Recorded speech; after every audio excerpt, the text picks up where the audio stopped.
अपने पसंदीदा शो के फुल एपिसोड देखने के लिए अभी डाउनलोड करें दंगल प्ले ऐप। और तुमने इस घर को चिराग दिया है जिसकी हम बरसों से आस कर रहे थे, इसलिए इतना तो तुम्हें अपना ही सकते हैं कि तुम्हें अपना आशीर्वाद दे।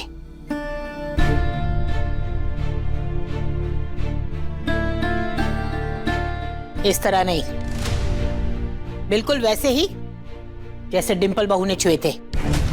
हमारे परिवार में इसी तरह पांव छुए जाते हैं।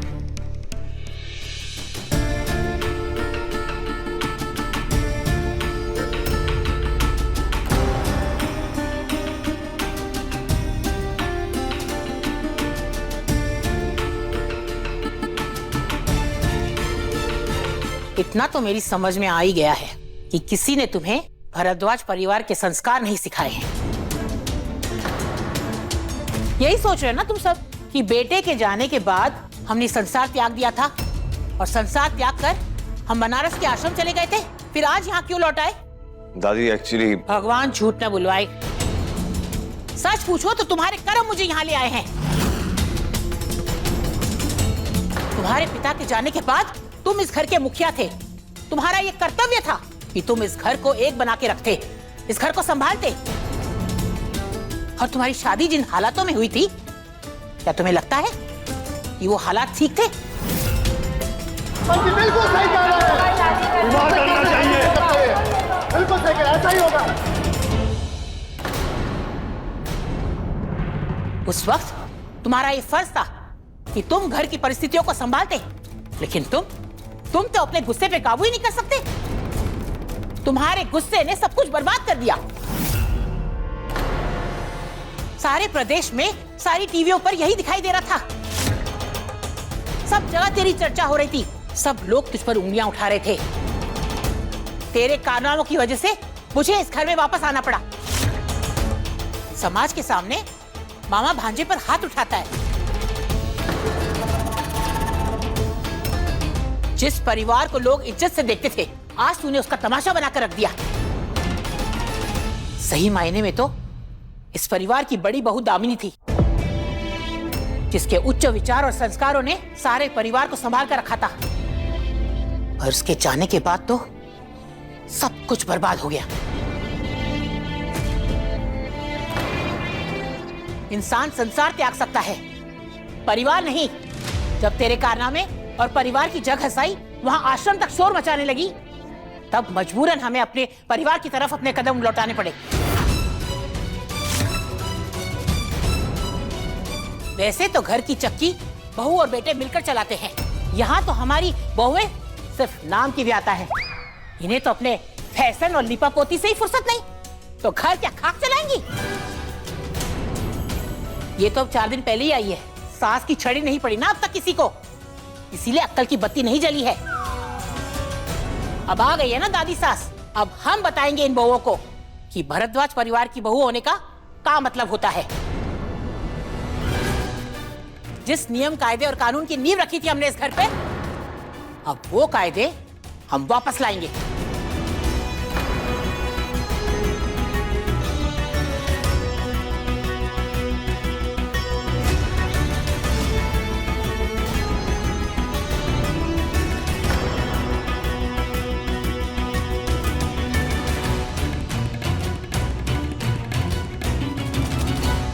चंदा, दादी इन्हें लंबे सफर से ही आके बैठिए। दीपक बैठिए। अब थक गई होंगी, आराम कीजिए। पैर नहीं दुखते आपके? ये गड़े हुए पहनते हैं अभी भी आप? इतना लंबा सफर करके आई हैं। मैं बस आपको यही कह रहा था कि आपको अपने घर पे आने के लिए किसी की परमिशन की थोड़ी जरूरत है, लेकिन अगर आप मुझे बता देती तो अच्छा होता। या तो किसी को भेज देता या तो मैं खुद आ जाता।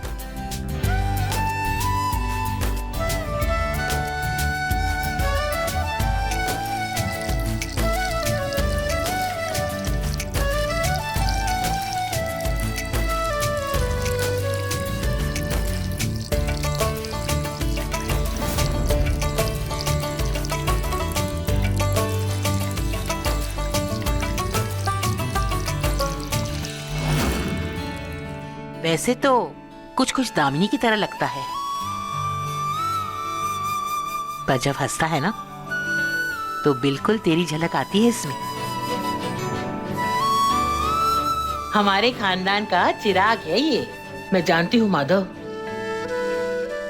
दामिनी के जाने के बाद तुम बिल्कुल टूट गए होगे। पर बेटा तू मर्द है, और मर्द घर के स्तंभ होते हैं जिन पर घर परिवार टिका होता है। अगर एक बार वो स्तंभ लड़खड़ा जाए तो पूरा घर परिवार धाराशायी हो जाता है। घर के मुखिया को हमेशा सख्त रहना पड़ता है, तभी तो घर चलता है।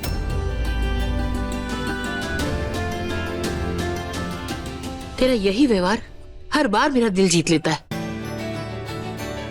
और तुझसे ज्यादा देर तक नाराज नहीं रह पाती।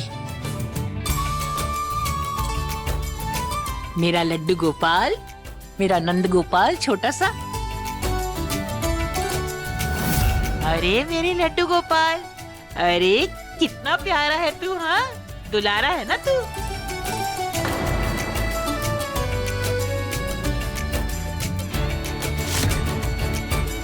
और माधव तुम? मैं बहुत बुरा हूँ, ठीक है, बाकी की डांट मुझे कल दे देना नाश्ते पर।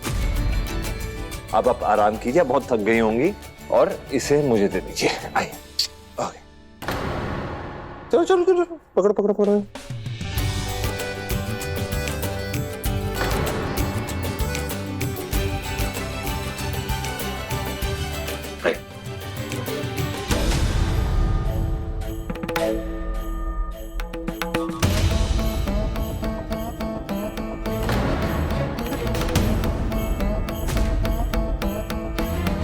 ये यहाँ कैसे?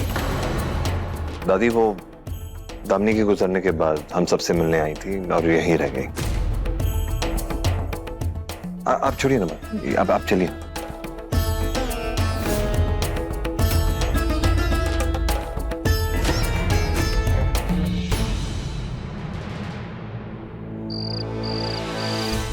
इस लड़की के जरिए आपने मुंबई में एमडी और दामिनी दी की सरोगेसी को रोकने की कोशिश की, क्योंकि आप नहीं चाहती थी कि उन्हें कोई बच्चा हो।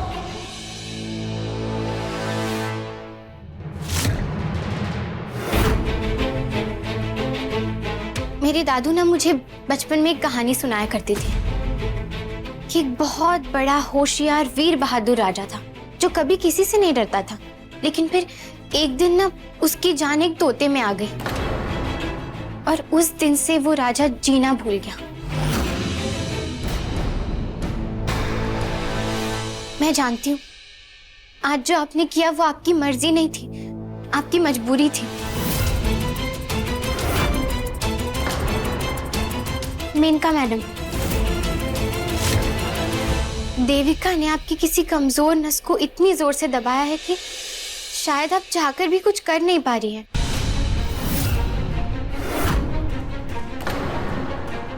उस एक लड़की ने इस पूरे परिवार के साथ इतना गलत किया, लेकिन ना तो हम उनके खिलाफ आवाज उठा रहे हैं, ना ही उन्हें कोई सजा दे पा रहे हैं। हम सब सिर्फ उनके डर के नीचे दबकर उनकी हिम्मत को और बढ़ावा देते जा रहे हैं। लेकिन एक बार आप ही सोचिए ना, कि आपकी कमजोरी ज्यादा बड़ी है या फिर इस वक्त देविका जी को रोकने की जरूरत? क्योंकि अगर वो आज नहीं रुकी ना तो वो आगे भी नहीं रुकेंगी।